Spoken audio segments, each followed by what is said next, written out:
Malam itu, kakak beradik Dita, 20, dan Reno, 12, terpaksa dirawat di sebuah rumah sakit tua di pinggir kota akibat keracunan makanan.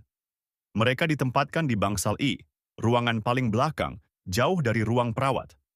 Bangunan tampak gelap, cat mengelupas, dan bau obat menyengat bercampur aroma busuk yang sulit dijelaskan. Ketika mereka masuk kamar, Reno bertanya lirih, "Kenapa kasurnya ada roda, Kak?" Dita hanya tersenyum tipis. Ia tidak ingin bilang kalau kasur yang mereka tiduri dulunya dipakai mengangkut mayat. Malam kian larut. Hujan turun deras, membuat rumah sakit terasa semakin sunyi. Lampu kamar sering berkedip, menampilkan bayangan aneh di dinding. Di sekitar pukul 1 dini hari, Reno yang lemah terbangun, menatap langit-langit.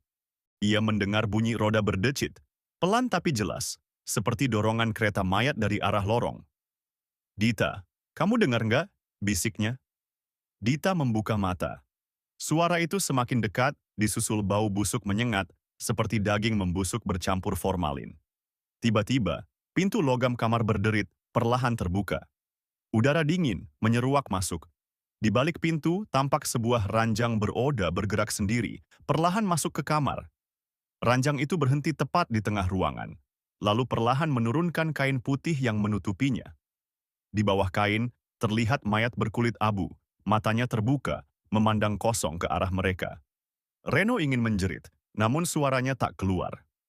Mayat itu mengangkat tangannya, seperti meminta bantuan, sementara mulutnya bergerak pelan, meski tubuhnya jelas sudah mati.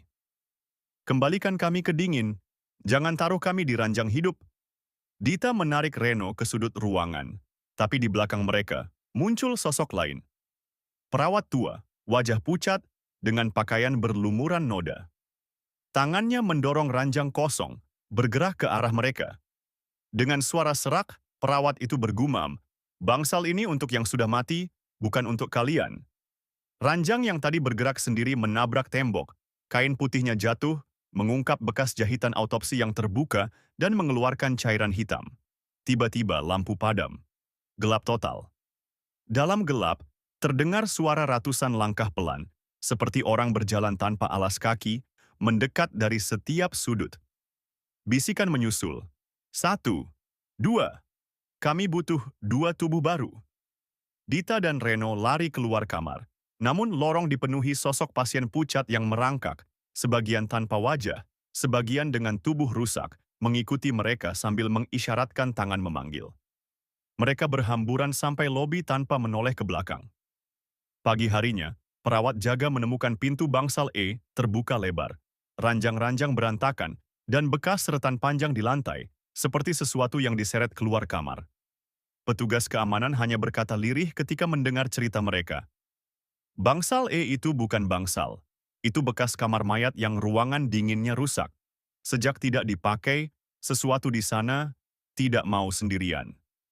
Dita dan Reno tidak pernah kembali berobat di rumah sakit itu.